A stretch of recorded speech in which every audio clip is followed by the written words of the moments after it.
Afa Wakafa, culture et culture seulement, culture and only culture. حصة إذاعية من إعداد وإخراج حكيم, une émission radio animée et réalisée par Hakim, a radio show hosted and produced by Hakim.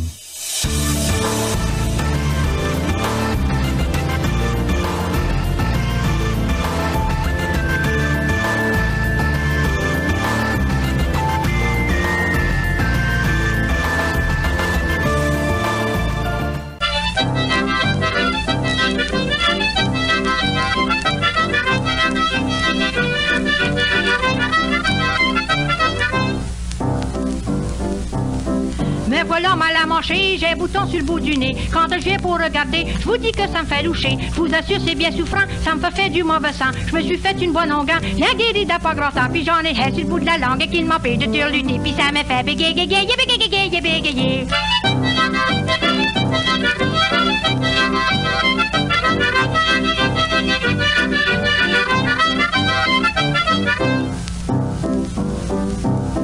J'ai un clou sur le nerf du cou qui est aussi grand que 30 sous. J'en ai un sur le menton qui est aussi gros qu'un citron. J'en ai un autre sur le bas de l'oreille qui me sert de pendant d'oreille. Je vous assure qu'il t'en passe au garanti 14 garants. Puis j'en ai un sur le bout de la langue qui m'empêche de turluter. Ça me fait bégayer, bégayer, bégayer, bégayer.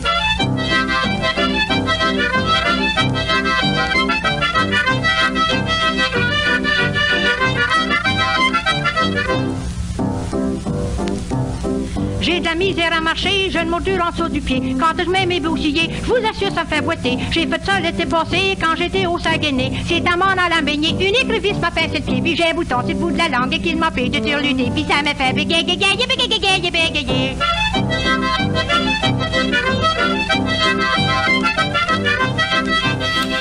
Et puis, bon matin, chers auditrices et auditeurs, et bienvenue à votre émission Culture et Culture seulement, et en compagnie de la Bolduc. Donc, j'accueille au studio donc Monsieur Normand Lebeau et Madame Brigitte Terrien, qui sont tous les deux impliqués dans la poésie, dans l'organisation d'événements politiques. Ben, bon matin à vous deux. Hey, bon matin. Ça va bien, Normand, ça va bien, Brigitte? Oui, très bien. Oui. Vous n'avez pas Belle journée. Vous n'avez pas trouvé de mal à relocaliser la radio? Non. Non, c'est simple, c'est près du métro Laurier. Parfait, ok. Saint-Laurent, c'est ce qui séparait la ville en deux, hein? Parfait. Ouais. Oui, puis aujourd'hui, pour marcher, là, merveilleux. Numéro 1 pour marcher aujourd'hui. C'est vrai, comme tu as mentionné, dehors il fait beau, là. Il faut en profiter. Je pense que le printemps, il s'en vient. On continue à écouter donc la grande, la Bolduc, et on revient, chers auditrices et auditeurs, aux échanges avec mes invités.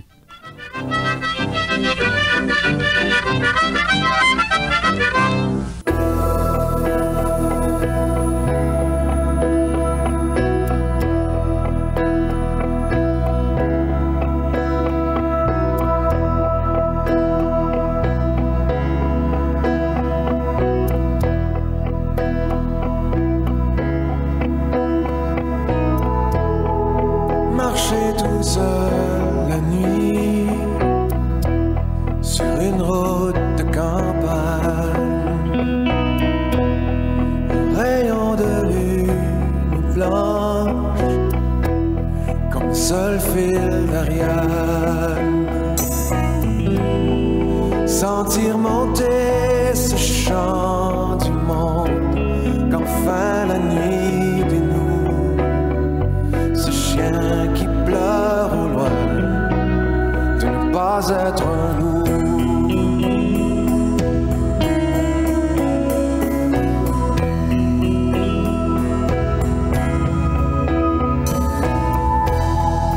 Marcher tout seul la nuit sur une route de campagne et chanter à mi-voix pour que la peur s'éloigne. Laisser traîner ses bottes dans la gravelle épaisse avant que de ses pas l'aube n'efface la trace.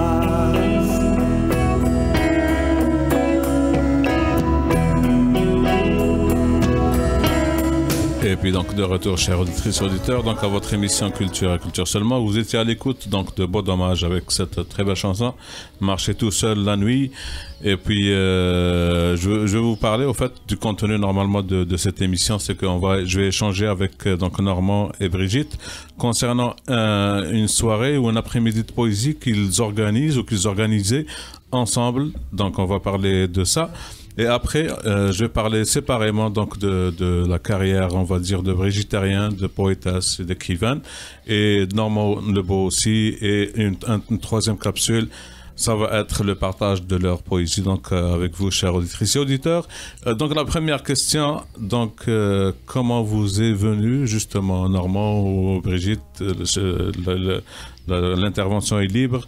Comment vous est venue l'idée donc d'organiser, de co-organiser donc Cabaret Mado, qui est un après-midi de poésie ici à Montréal? Okay, on va laisser Normand. C'est Normand qui a commencé ces soirées-là avec Roger Michael. Je vais essayer d'être bref parce que quand même, on dispose quand même, j'imagine, de temps limité. Moi, je suis allé chez Roger Michael en 2008. Je lui téléphone. Je voyais qu'il annonçait des cours de diction et puis pour adultes, pour jeunes qui veulent aller au conservatoire. Il les préparait. Là, je me suis dit, bon, ben, moi, j'avais failli suivre un atelier dans lequel on montrait aux gens comment développer leur personnage sur scène. Alors, je me suis dit, peut-être qu'il peut m'aider avec ça. Il va peut-être me dire si c'est correct. Il va peut-être me donner des conseils. J'arrive là, il va me donner un cours de... Si on veut un cours de diction standard. Là, il s'est aperçu. Ben, j'ai dit non. Il dit, je pense que c'est pas ça que tu veux exactement. J'ai dit, moi, j'écris des textes. J'ai dit, au lieu de me faire lire des textes de Verlaine, est-ce que je peux lire les miens? Donc, je lui lis de mes textes.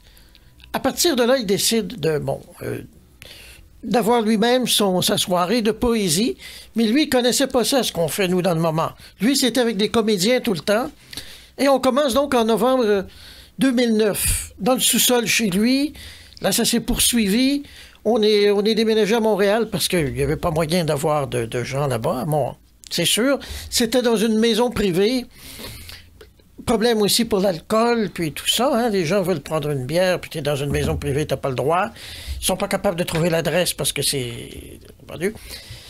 Tout ça pour dire qu'un jour, après s'être promené quand même au petit bar, on est allé chez le Portugais. On avait invité d'ailleurs Brigitte au Portugais. C'est la première fois que j'avais été. C'est la première fois que je la voyais, hein? Je te connaissais pas avant, je pense. En fait, c'est Pascal Coupal qui t'avait parlé de moi, puis j'ai été assistée à une soirée. Et là, j'avais un CD qu'on avait produit à plusieurs slammeurs. Je faisais du slam à l'époque. Et je te l'ai donné. Puis après, tu m'as dit, j'ai aimé ça, je vais t'inviter. C'est comme ça. La clocharde et la mode, j'avais bien aimé. Alors là, il est arrivé, Roger Michael, ici, bon, il voulait trouver un autre endroit. Là, il a pensé à Mado Lamotte, qu'il avait connu à l'entrepôt à l'époque. C'était un bar de travestis, tout ça. Et puis là, ben, Mado Lamotte l'a mis en relation avec Denis Brossard, qui est propriétaire de chez Mado. On l'a rencontré, il a dit oui tout de suite. Et depuis ce temps-là, on va là. Puis ce qui est arrivé, c'est que Roger Michael a quitté pour... Lui, ça ne lui tentait plus, là, cette formule-là. Il dit, moi, je veux travailler avec des comédiens. Je suis d'accord. C'est là que moi, par hasard... J'étais à cette soirée-là où Roger Michael a avisé tout le monde qu'il ne reviendrait pas à la Cour des poètes. Et moi, j'étais invitée ce jour-là. Et j'ai eu comme une illumination. J'ai dit à Normand, si tu veux, Normand, je pourrais animer avec toi. Puis là, je me rappelle, j'ai pris le métro après, puis j'ai rencontré Yvon Jean, puis Sonia. Puis j'ai dit, vous savez pas ce que j'ai fait? J'ai dit à Normand Lebeau, si tu veux, je peux animer avec toi. Je sais pas pourquoi j'ai fait ça, mais gars, j'ai fait ça. Et c'est comme ça que... Ça a commencé l'aventure. Ça a commencé vraiment une intuition ou je sais pas, une idée de fou qui m'a passé par la tête. Là. Ouais. Vas-y. Mais dans le fond, tu sais, moi j'aime les défis, là. Puis dans le fond, je me lançais un défi, tu sais. Puis on l'a fait. Mais juste de mentionner aussi, comme l'a mentionné Normand, il faut saluer ce qu'a fait justement Roger Michael. Mm-hmm. Donc, c'était un des pionniers, on va dire. Et maintenant, il y a beaucoup de soirées de poésie que je vais mentionner. C'est sûr, je vais oublier quelques-unes. Il y a Éric Roger avec l'escalier, donc c'est devenu un classique quoi, chaque mois. Oui, mais c'est aussi un pionnier là, dans ces soirées-là. Il ne faut pas oublier qu'Éric a tenu le fort là, après Jeannot Saint-Denis. Exactement, c'est salutaire. Comme tu dis, Brigitte, il y a Chapeau Noir aussi, Yvon Jean, qui animait ces soirées. Moi, je dirais qu'Yvon Jean, il a démocratisé ces soirées-là. C'est ça, exactement. Ça, c'est le mérite d'Yvon Jean. Il a démocratisé, il a démocratisé aussi la vidéo. C'est filmer les soirées et les mettre gratuitement avec les photos aussi, ce qui encourage. Lorsque quelqu'un débute et qu'il est filmé et qu'il voit sa vidéo, sa performance, c'est encourageant quand même. C'est bien. Il a fait beaucoup de choses aussi. Mais c'est pas tout le monde qui veut voir sa vidéo. Moi, je sais que je les regarde pas. Mes vidéos, je les regarde pas. C'est vrai. Je comprends. Parce que moi aussi, j'ai approché des gens qui disent j'aime pas qu'on publie mes photos. C'est pas qu'il aime pas que Yvon Jean prenne des photos. Ce qu'il dit, en tout cas, je comprends ça. Il y a aussi, maintenant, c'est devenu la messe poétique. En fait, Chapeau Noir, c'est devenu la messe poétique au même endroit. Il y a aussi au Gainsbar, donc il y a chaque mois, il y a des poètes, poétesses qui sont invités. Ça bouge ici, je trouve que ça bouge à Montréal. Donc, une autre question à toi, Normand. D'après toi, un estimé du nombre éventuellement de poètes et de poétesses. C'est comme on a parlé tout à l'heure hors d'onde. Moi, je trouve qu'il y a une énergie spéciale à Cabaret Mado. C'est différent du Gainsbar, c'est différent de la messe poétique. Et c'est en tout cas, je qualifie les auteurs de gens talentueux, je trouve, dans la poésie. D'après toi, un estimé comme ça, combien de personnes ou de poètes, poétesses sont passés par Cabaret Mado? Moi, je dirais plus de 300. Oui. Facilement. Exactement. Moi, je trouve ça un estimé réaliste, comme on dit. Comme vous le dites, c'est le minimum, je trouve. Je vais vous laisser écouter donc une demande spéciale on va dire, de Brigitte Terrien. Après, je passerai par une demande spéciale donc de Normand Lebeau. Et on vous revient, chers auditrices et auditeurs, à ce bel échange.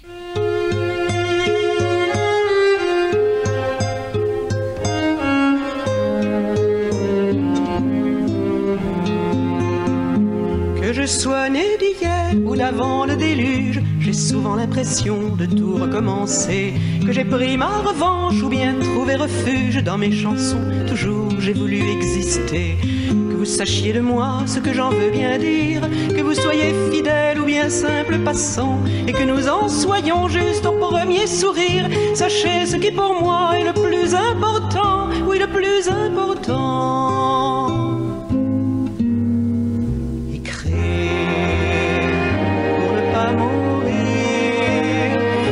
Sagesse ou délire, écrire pour tenter de dire tout ce qui m'a blessé, dire tout ce qui m'a sauvé, écrire et me débarrasser.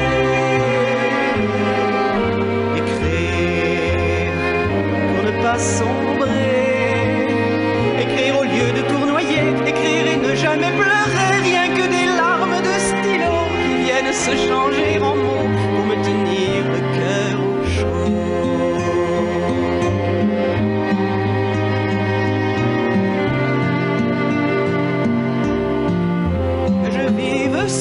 Ou bien quelques décades, je ne supporte pas de voir le temps passer. On arpente sa vie au pas de promenade, et puis on s'aperçoit qu'il faudra se presser. Que vous soyez tranquille ou plein d'inquiétude, ce que je vais vous dire, vous le comprendrez en mettant bout à bout toutes nos solitudes. On pourrait se sentir un peu moins effrayé, un peu moins effrayé.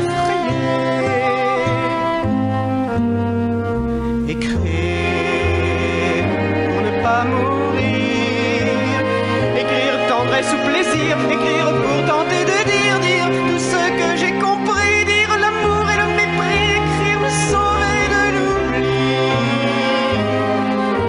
Écrire, tout raconter, écrire au lieu de regretter, écrire et ne rien oublier, et même inventer quelques rêves de ce qui empêche qu'on crève quand l'écriture un jour s'achève.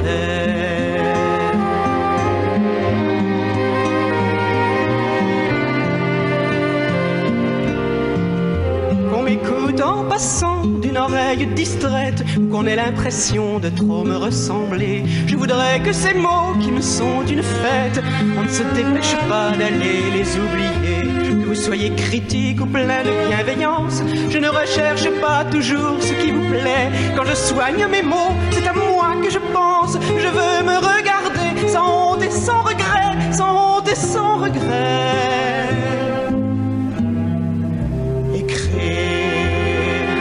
pour ne pas mourir, écrire, grimacer, sourire, écrire et ne pas me dédire, dire ce que je n'ai su faire, dire pour ne pas me défaire, écrire, habiller ma colère. Écrire pour être égoïste, écrire ce qui me résiste, écrire et ne pas vivre triste et me dissoudre dans les mots, qu'ils soient ma joie et mon repos, écrire et pas me foutre à l'eau, et me dissoudre dans les mots, qu'ils soient ma joie et mon repos, écrire et pas me foutre à l'eau, écrire pour ne pas mourir, pour ne pas mourir.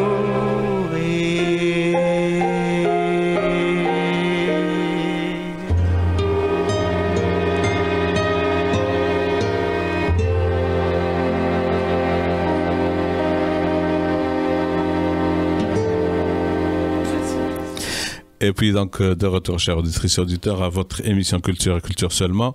Et vous étiez à l'écoute donc d'Anne Sylvestre, une demande spéciale donc de mon invité Brigitte Terrien, une de mes deux invités donc Brigitte Terrien. Et hors d'onde, tout à l'heure on parlait parce que j'ai mis au début donc une chanson, une tune de la Bolduc, et Brigitte m'a parlé d'une anecdote, si tu peux éventuellement la mentionner pour nos auditeurs. Moi je disais que en 70, moi j'avais un long jeu de la Bolduc que j'écoutais, puis j'essayais de jouer de l'harmonica pour la suivre. Puis le monde était tanné d'entendre ça, puis ça faisait vraiment... j'étais vraiment dans le champ là, pour eux d'écouter la Bolduc. Mais moi, j'ai toujours... d'abord, c'est une femme. Elle a gagné sa vie avec la chanson. Il faut le faire, là. Il n'y a pas beaucoup de femmes qui ont réussi ça.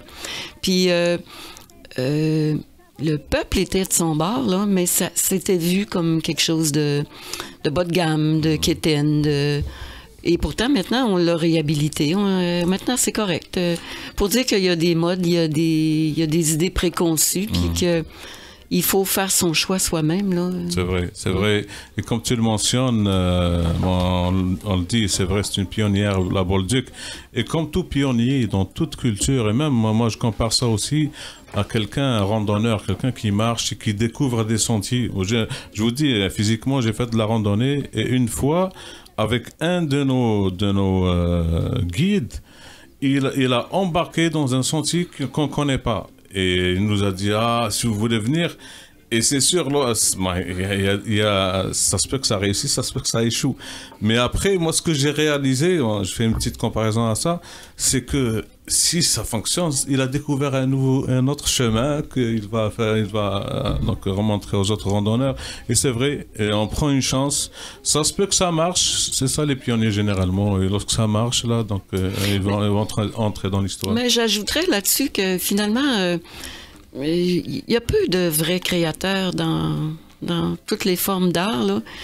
Moi, ça me désole de voir que des fois, on entend, dans une soirée, on entend 3 grands corps malades. Puis, tu sais, je trouve que les gens imitent un peu, quand il y a un peu comme dans le rap, pourquoi toujours le même rythme? Toujours le même...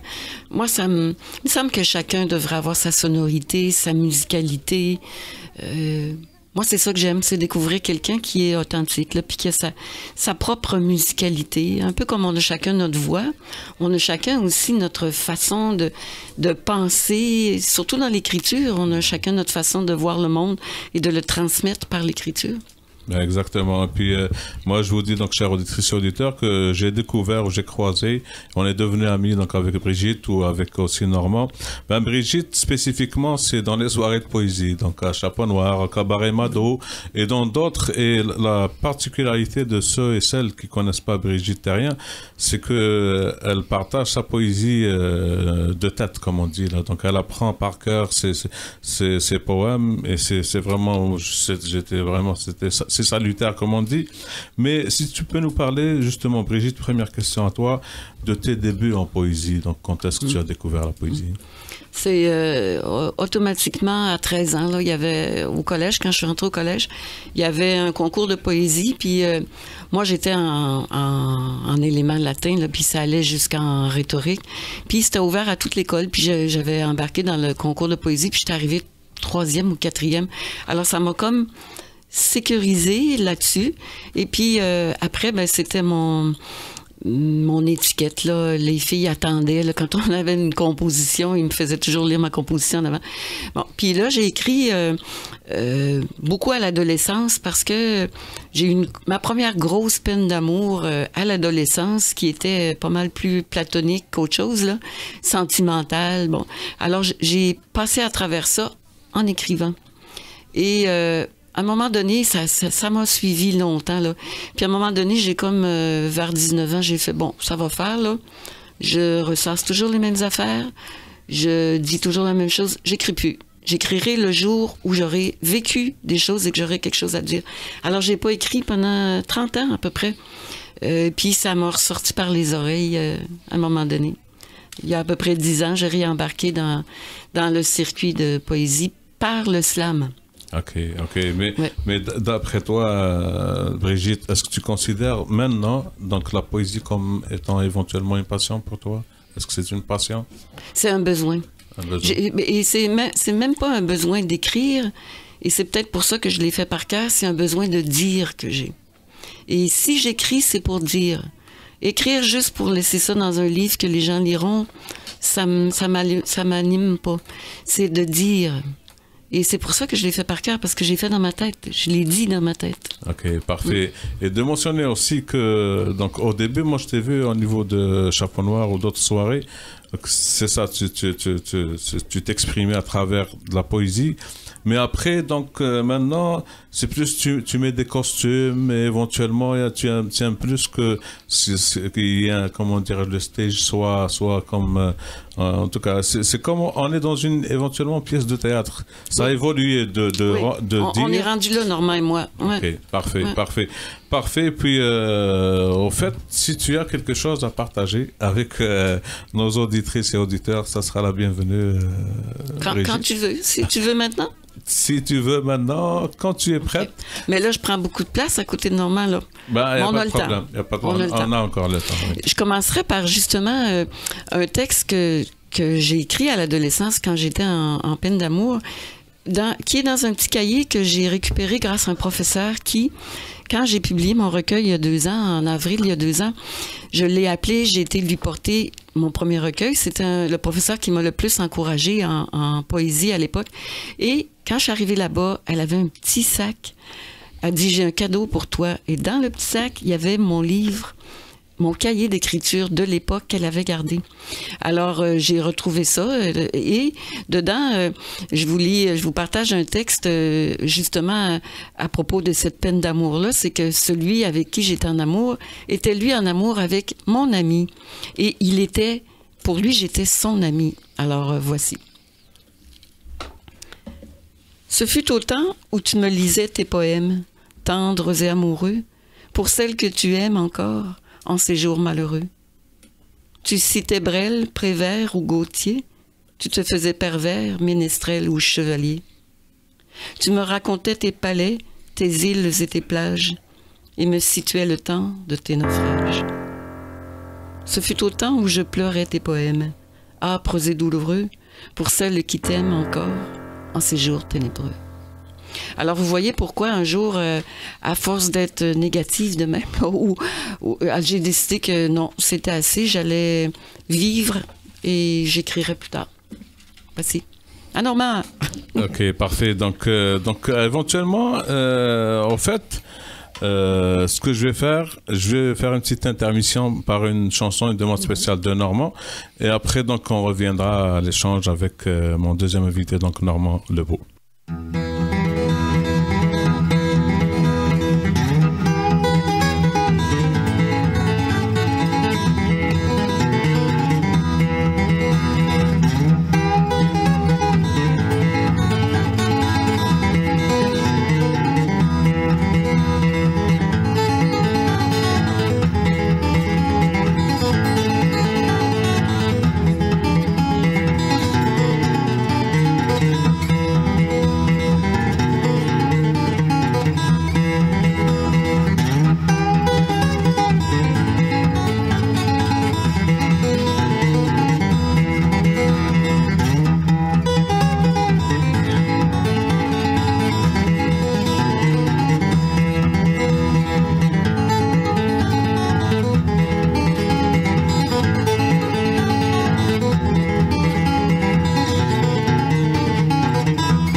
Et puis donc de retour, chers auditrices et auditeurs, à votre émission Culture seulement. C'était Léo Kottke, je pense. Kottke, c'était une demande spéciale donc que je découvre à l'instant même, donc de mon invité Normand Lebeau, qui est poète, organisateur de soirées de poésie, aussi il est impliqué dans tout ce qui est correction. Il a déjà même donc enseigné le français. En fait, juste une parenthèse, que mes deux invités, donc Normand Lebeau et Brigitte Terrien, au montage de la vidéo que je fais pour chaque émission, donc je vais mettre au début leur bio détaillé. Et puis donc éventuellement la même question, si tu veux, Normand, si tu veux pas commencer par ta poésie, de nous parler de tes débuts justement dans la poésie. Curieusement, moi j'ai étudié dans 2 collèges privés et ensuite on m'a envoyé à l'école publique. Alors là, le niveau était beaucoup moins élevé. Des cours de français, on avait un bonhomme qui peignait jusqu'à 3 ou 4 heures du matin. Il prenait des barbituriques, tout ça. Et évidemment, tous les gens se payaient, tous les enfants se payaient sa tête, hein, au secondaire. Tout à coup, j'entends dire qu'il a un cours de poésie à part complètement. Donc, on était environ 10 ou 12. Puis c'est un bonhomme très calé, il écrivait au devoir. Je ne sais pas ce qu'il faisait dans une école secondaire. Probablement qu'il arrondissait ses fins de mois avec ça. Toujours est-il que lui nous parlait de Baudelaire, de Verlaine, de Rimbaud. Alors là, j'ai vraiment écrit, d'ailleurs, un texte qui est dans ce livre-là. Si je me trompe pas, je devais avoir quelque chose comme 17 ans que j'ai suivi son cours. Et puis, j'ai été longtemps ensuite sans repenser à ça, à la poésie, parce que j'écris des nouvelles. Puis j'avais gagné un concours. C'était comme un petit roman que j'avais... J'avais un professeur de français qui me faisait penser à Frank Zappa. Il était bizarre. Quand il n'était pas à son cours, on se rendait à la taverne et puis on allait s'asseoir avec lui.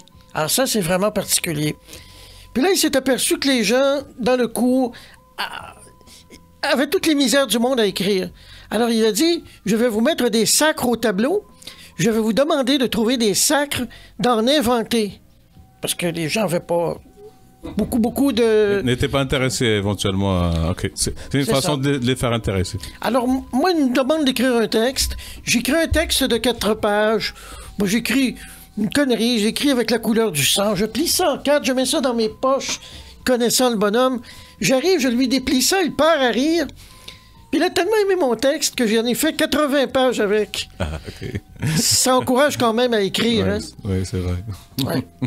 mais tu mentionnes quelque chose pour les poètes qui est un peu commune, c'est que les poètes, généralement, ça même à travers l'histoire, ils s'en foutent de toutes les règles. Et ils vivent leur vie à eux. Et puis, en tout cas, j'ai invité des fois même des musiciens, ceux qui écrivent les paroles. Il y a des gens, il y a un des musiciens, je me rappelle en tout cas, et il me dit, moi, des fois, je prends mon sac à dos, je prends direction l'ouest ou l'est, et puis je dors dans des endroits de camping, je compose, des fois j'écris. C'est vraiment vivre la liberté, ne pas être dans un cadre, on va dire, je ne sais pas. Là, je pense que c'est comme ça la vie généralement des poètes. Là, mais je dirais que c'est des rêveurs. Les poètes, c'est des rêveurs. C'est vrai. Et puis, donc... Mais il y a un dilemme aussi, hein, on parle de cadre.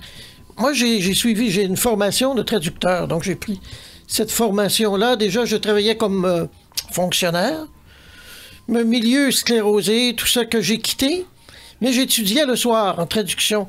Donc, j'ai eu un gros dilemme, j'ai eu à faire un gros dilemme. Tu écris, là c'est libre, là tu t'éclates. Par contre, tu as toutes les règles de grammaire qui te dansent dans la tête parce que tu traduis à la journée longue et tu corriges. C'est vrai. C'est un sacré dilemme. C'est vrai. On dirait que là, je l'ai appris là, avec le temps.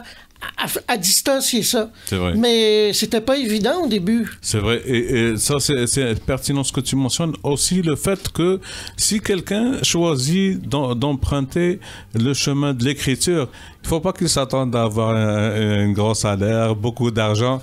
C'est un choix aussi, le choix de la liberté, avoir de l'argent. Il faut assumer son choix. Et éventuellement, Normand, si tu as quelque chose éventuellement à partager, peut-être avec nos auditrices et auditeurs. Et après, on pourra continuer l'échange de questions éventuellement. Bon, des textes, j'en ai toujours. Je peux lire celui-là qui est dans celui qui a été publié en 2014 chez Régent Roy, les éditions de l'Étoile de mer. Il n'y en aura pas de poème. L'inspiration est venue cogner tôt ce matin, mais les crayons se sont enfuis, jetant l'encre à l'eau et refusant de reproduire ma folie. Quelle mutinerie! Le clavier ne répond plus. Le curseur a déserté mon écran. Il ne manque plus que l'effondrement de la tour. Mes verbes se sont déconjugués. Ma syntaxe, autant auréolée, désaxée. Mes sujets, je tue une vousile, dépersonnalisés. Les prépositions prennent place trop tard. Le balayeur numérique a adopté l'optique de la cécité. J'ai un sujet, j'ai un thème, il n'y en aura pas de poème.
Et puis de retour, chers auditrices et auditeurs, à l'émission Culture seulement.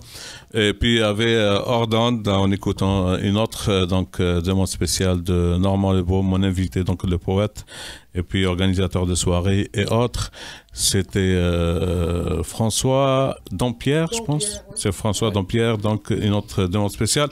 Et on passe éventuellement aussi à un échange de poésie, peut-être de Brigitte, si elle veut partager un autre poème. Oui, c'est relax, sentez-vous pas à l'aise là. C'est bon. On parlait tantôt hors onde de nos inspirations, là, ce qui nous inspirait.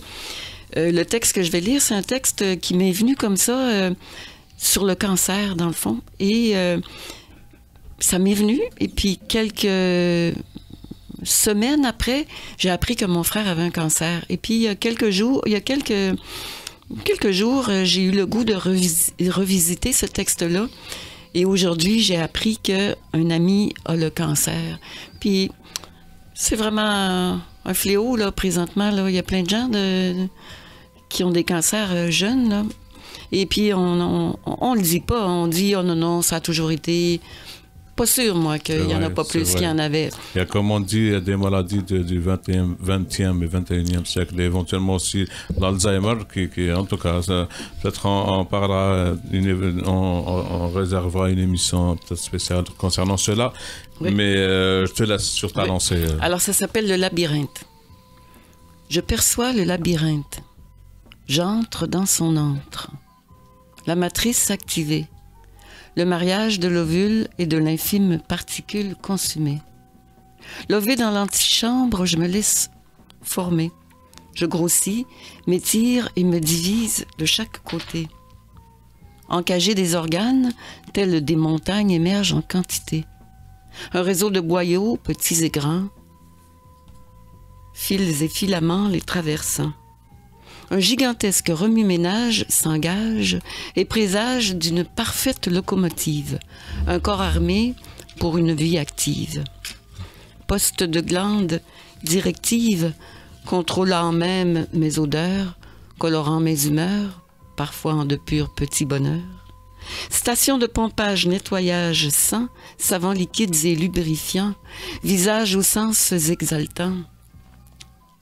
Un impeccable recyclage, issu du résidu et du mixage, issu de la fondue de deux amants. Mais comment se rendre au grand âge? Habile, agile, en santé, enchanté? Sûrement sauter quelques dalles de temps en temps dans ce dédale ahurissant, tourner au bon moment pour éviter l'implacable conquérant, le crustacé aux pinces de fer, cet ennemi nommé cancer. Malheureusement, mon cœur, déjà composé de son code infinitisé, infiniment métissé, comporte son lot d'immuables données à gérer. Mais pour l'instant, la balle est dans ton camp, maman. Au jour du grand bouleversement, sauras-tu repousser l'élixir insidieusement proposé, prodigieusement infusé, induisant en toi la passivité? Je pourrais t'aider pourtant, pousser en même temps. L'ultime symbiose nous attend. Mieux vaut la vivre consciemment, les émotions. C'est important. Aïe, mon cœur. Aïe, docteur. Vos si minimes aspirines, vos hormones faussement féminines, dans le corps de ma mère ou même dans les latrines, vous savez où ça se termine? Du calme, Joséphine. Tu seras peut-être pas plus fine. À tout événement, maman, pense à me donner ton lait. Dis donc au grand patron de ma gestation, l'échographie, c'est bien joli, mais ça secoue mes électrons. Un monde saturé d'ondes m'attend. Laissez-moi donc ce doux moment. Maman, sauras-tu refuser les couches de plastique, les plastrons synthétiques? Oh, je sais, parfois, très chic, super pratique, mais ça bousille mon système reproductif, torpille mon circuit lymphatique. Les usines de produits chimiques en Antarctique, c'est-tu trop utopique? Déconseillé. Too hot already. Anyway. Au banc, le tabac. Au bio, les solvants, les nettoyants super performants, les insecticides si rapides. Au bio, je veux être nourrie de ta joie investie, nantie d'un tablier de plomb pour endiguer les vilaines vibrations émanant d'un amant momentanément mal aimant, d'un passant méprisant ou d'un geste géant, zeste de néant. Reste l'énigme. Comment retrouver les plaisirs envolés, le soleil velouté sur ma peau affamée, libéré des crèmes exposées aux rayons de l'été dans les pharmacies, ces vases communiquant aux industries, jouant de la chimie, une partie mal arbitrée où le profit dame souvent le pion à la sincérité. Comment, dès mon arrivage, ajuster ma pensée et penser sans trop dépenser la blessure infligée à nos valeureux nuages? Pas rigolo, le cycle de l'eau, pas rigolo.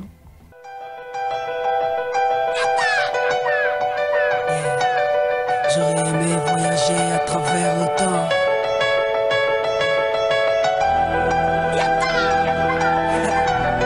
J'aurais aimé voyager à travers le temps. Si j'avais eu le pouvoir de Hiro Nakamura, je serais parti revivre la naissance de Lenny et d'Inaya. J'aurais été à Sanaa, boycotter le décollage de la 310 de la Yéménia. J'aurais été voir mon grand-père une dernière fois, lui dire que je m'occupe de sa fille, qui ne s'inquiète pas. Je serais parti voir Martin Luther King, après son discours lui montrer la photo de Barack Obama. J'aurais été au temple d'Harlem, pousser Malcolm de la scène avant qu'une balle l'atteigne. J'aurais été dans la cellule de Mandela pour lui dire tiens le coup, tes idées seront président du Sud-Africa. Amoureux de Lady Diana, j'aurais créé un gigantesque bouchon sous le pont de l'Alma. J'aurais été aux Bahamas, pas pour les vacances mais pour vider la soute de l'avion d'Alia. J'aurais aimé voyager à travers le temps. J'aurais aimé voyager à travers le temps. J'aurais aimé voyager à travers le temps. Si j'avais eu le pouvoir de Hiro Nakamura, j'aurais été au combat de Mohamed Ali à Kinshasa. Puis j'aurais été fêter l'indépendance de mes Comores dans les bras de mon grand-père avant sa mort. Puis un petit tour au Paris-Dakar en pleine savane pour boycotter l'hélico de Daniel Balavoine. Moi qui aime les vérités de ceux qui portent un nez rouge, j'aurais été crever les pneus de la moto à Coluche. J'aurais été accueillir Mahomet à Médine, puis aller voir la mer Rouge, laisser passer Moïse. J'aurais été à la naissance du fils à Marie, 2 heures après faire la marche du sel avec Gandhi. J'aurais été m'asseoir auprès de Rosa Parks, puis à Woodstock pour vivre un live de Jimi Hendrix. J'aurais été à l'anniversaire de la Motown pour aller voir Michael nous faire le moonwalk. J'aurais été à New York pour déclencher à 7 heures une alerte à la bombe dans les 2 tours. J'aurais été en Irak, apprendre aux journalistes à mieux viser avec leurs chaussures. J'aurais été en Afghanistan, jeter les caméras de la dernière interview du commandant Massoud.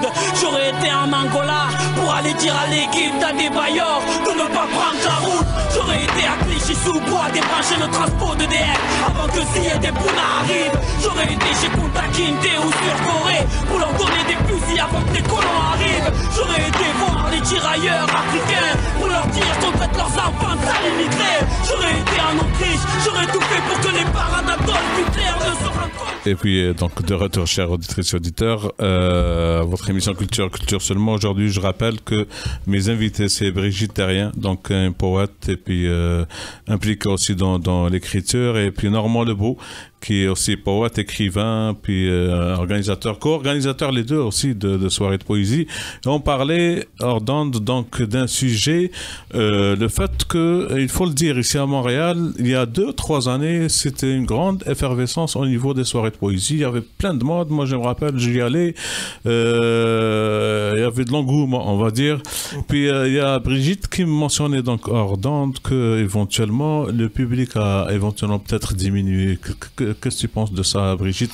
Qu'est-ce que tu peux commenter au niveau de ça? Ben moi, je trouve que la difficulté des soirées de poésie présentement, en plus, on a beaucoup de soirées de poésie, c'est d'avoir du vrai public, genre des gens qui viennent pour écouter la poésie, pas seulement pour aussi performer, parce que ces soirées-là, c'est très correct, on met toujours des micros ouverts pour permettre à tout le monde de pouvoir prendre leur place, là.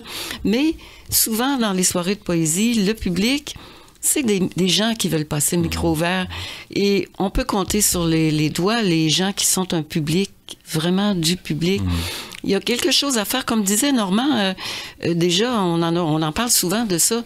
Les maisons de la culture arrivent à faire des soirées de poésie avec un tout autre public. Et c'est ce public-là qu'il faudrait faire venir chez nous. C'est aussi gratuit que dans les maisons de la culture, là. Quand on passe le chapeau, je veux dire, on n'est pas obligé, les gens sont pas obligés de donner. Mais c'est comme si on n'est pas beaucoup publicisé. C'est un problème. C'est vrai. Un des problèmes, d'ailleurs, on parlait des maisons de la culture. J'aime beaucoup les maisons de la culture, je les fréquente régulièrement. D'ailleurs, j'y étais cet après-midi pour une exposition commentée sur l'art abstrait. C'est que jusqu'à il y a 2 ans, on pouvait aller à la maison de la culture du plateau Mont-Royal et profiter du babillard qui était là. Et on sait qu'il y en a des soirées de poésie avec de très bons poètes. La salle est toujours pleine. Même chose, Rosemont Petite Patrie. C'est d'ailleurs la sœur du grand poète Michel Garneau qui est directrice. Et là, moi, je m'insurge contre ça, le fait qu'on ne puisse même plus afficher dans ces endroits-là, parce que c'est là qu'il est le vrai public. Moi, j'ai vu des salles pleines, des gens qui ne lisent pas, de la poésie. Alors que nous, notre public, on ne se plaint pas, on est content qu'ils viennent, qu'ils participent. Mais on aimerait aussi qu'il y ait du public autre que les poètes.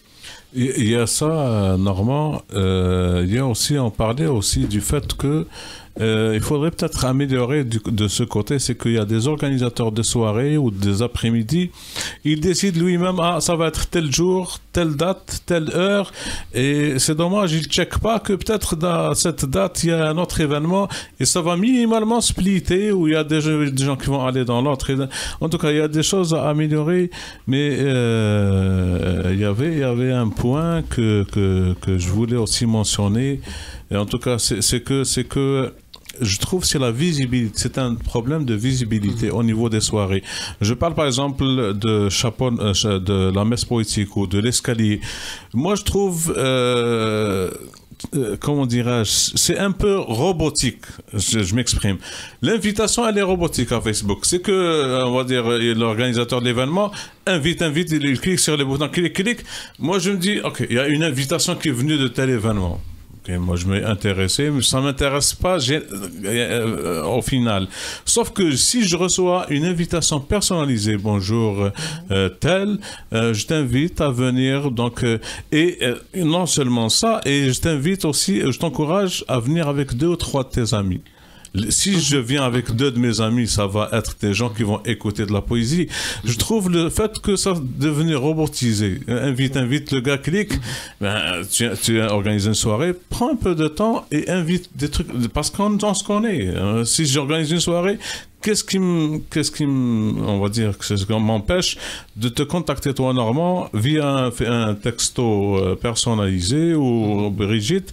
Je ne sais pas ce que vous pensez concernant ça. Il y a surtout les invités au départ. Parce qu'il y a des gens qu'on invite parfois, on sait qu'ils connaissent beaucoup de monde, mais ils vont se fier uniquement à l'organisateur. Alors qu'on aimerait qu'ils invitent leur entourage aussi à venir. Mais moi, j'ai même pensé, comme chez Mado, là, l'heure à laquelle on est chez Mado, 4h20 à 6h20, je me dis, on devrait faire un arrangement avec un restaurant qui est pas loin, puis faire un genre de forfait, de sortie. Alors, c'est une sortie, vous venez écouter de la poésie, ensuite, on va manger ensemble, tout le monde. On discute.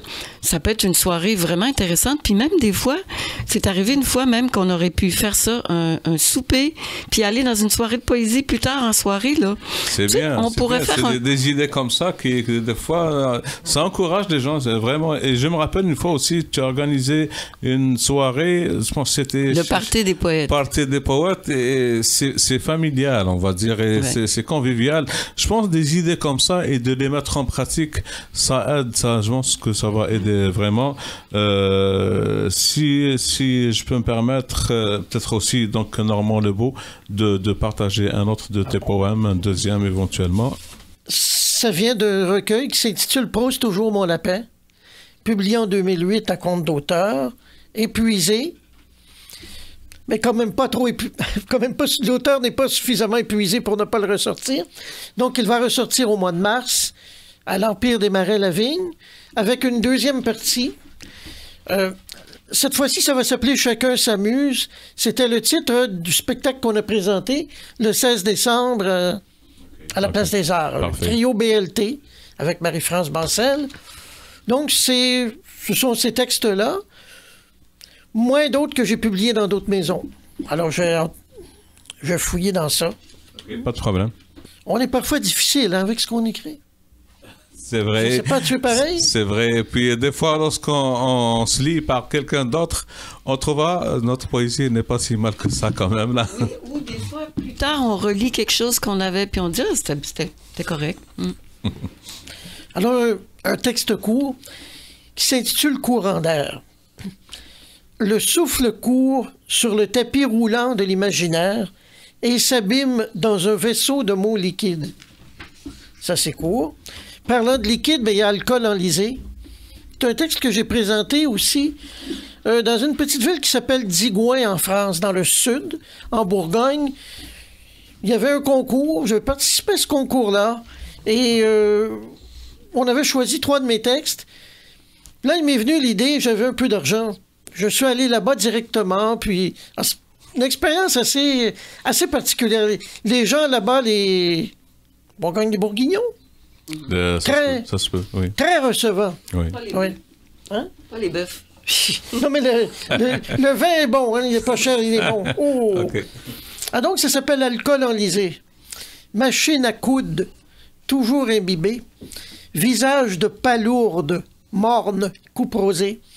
Pilier de taverne. Insatiable de la glotte, toujours en goguette. Âne acolique, alcoolique. Anachronique en toutes circonstances. Arbore un nez rouge en berne. Poivreau qui rote. Clodo qui sirote. Tourbillon d'alcool. Alambic humain. Abysse liquide. Trêve de paroles et de plaisanteries. Moralistes et littéraires. Laiderons ou beaux de l'air. Rangez goupillons et stylos. Et mettez-vous illico au goulot. Ami poète, lève ton verbe. Et surtout, ne tergiverse pas. OK, parfait. Parfait. Je rappelle aussi, donc, je pense que Brigitte l'a remarqué, d'autres, j'ai assisté à un partage ou plusieurs partages de la poésie donc de Normand. Des fois, c'est vraiment descriptif. Là, il va dans la description détaillée de la chose. Là, ça devient hilarant. Des fois, j'assistais à Chapeau Noir, tout le monde riait, rigolait. En tout cas, on va dire, avant d'oublier, peut-être de mentionner vos pages Facebook, les gens qui voudraient éventuellement donc commander ou vous contacter pour vos recueils. Éventuellement, Brigitte, c'est Brigitte Terrien. Brigitte Terrien, T-H-E-R-I-E-N. Parfait. Et sur l'image, là, j'ai les mains... on voit les paumes de mes mains, vous ne pouvez pas vous tromper. OK. Donc, puis Normand Lebeau, éventuellement, les gens qui veulent commander de ta poésie. Qui voudraient, il y en a chez Bouquin Bec. OK. Ce qui est publié chez l'Étoile de mer. C'est l'étoiledemer.com, je pense, le site. Allez-y, en tout cas, dans Google, cherchez l'étoile. C'est sur Bouquin Bec qu'ils ont de toute façon les livres à vendre. Celui-là, je pense plus qu'il en reste beaucoup, de toute façon. Parfait. Il n'a pas été publié en très grand... C'est pas un grand tirage. Parfait. Sinon, c'est N-le-book, N-le-book à commercial gmail.com. Parfait. Et aussi de mentionner les gens qui voudraient venir assister donc aux soirées, à l'après-midi Cabaret Mado, de consulter les événements et vous allez donc découvrir, si vous faites Cabaret Mado. La Cour des Poètes. La Cour des Poètes. Donc, vous allez découvrir, donc, il y a chaque mois, généralement, c'est le deuxième lundi. Là, on en a 2 actuellement, si c'est beaucoup. Okay. Alors, il y a cette adresse de courriel-là qui est, si on peut dire, parce que c'est un terme, c'est un anglicisme d'informatique dédié à ça. Parfait. Donc, c'est Cour des Poètes, Cour sans S, des Poètes, donc en un seul mot, au pluriel des Poètes, au commercial, c'est JMX, oui, JMX.fr. OK. Donc, une autre question donc à mes 2 invités, vos projets présents, si vous pouvez les mentionner un peu rapidement, présents et futurs. Oui. Alors, bien sûr, nos soirées de poésie, à la Cour des Poètes, vous allez avoir, il y a 2 soirées de poésie, La Marche à côté et chez Mado.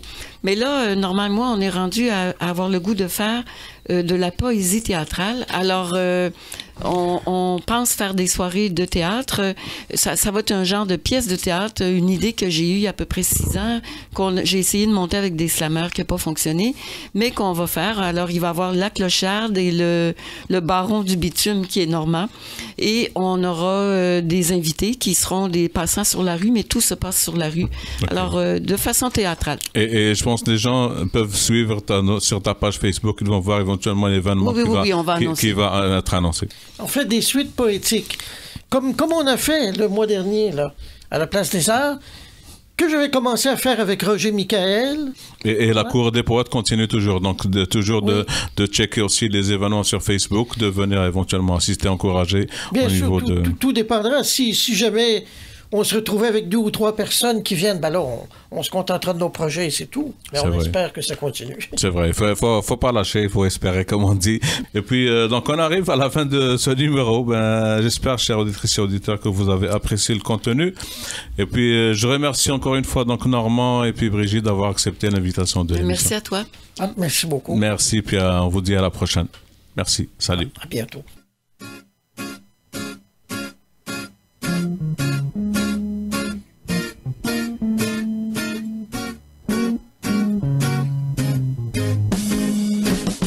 Petit matin, sans horizon, petit café fumé d'usine, je regarde le derrière des maisons.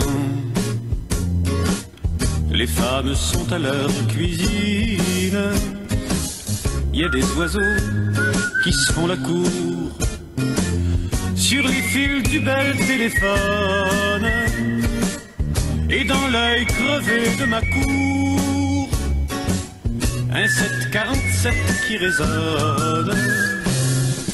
Il pousse un gros transformateur au cœur de ce qui fut un chêne. Sur la vitre je trace un cœur que la buée retient à peine. Le transistor hurle à la mort, des airs à faire pendre un merle. Les enfants s'amusent dehors, dans la slush un collier de perles. Au hasard, j'ouvre le journal, crime passionnel rue Lacordaire. Paraît que ça va de plus en plus mal pour les mangeurs de pommes de terre. Paraît aussi que le président s'amuse à jouer à la roulette, en 2 annonces à la page 100, avec ce qui reste de la planète.